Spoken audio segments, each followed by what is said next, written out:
In this video, I will explain how you can add the drop down in Google Sheets. So Google Sheet has introduced new feature with the help of which we can easily add the drop down. So for example, I want to add the drop down over here in the B5 cell.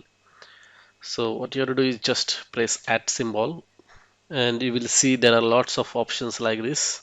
So you can see there is this drop down. So just click on that and then you can give the values. For example, I want to select cities like this.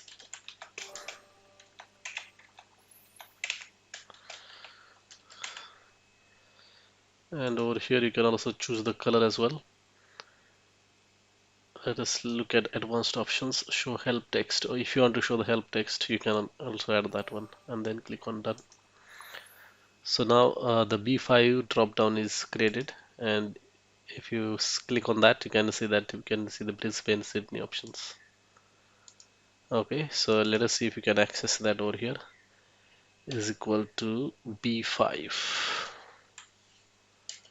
and you can see that you can also access that value as well in other formula. So this is the new feature that they have added, and it's really beautiful feature because earlier we had to create the list in a separate cells and then fetch those options in this drop down, but now it is pretty simple. Thank you for watching.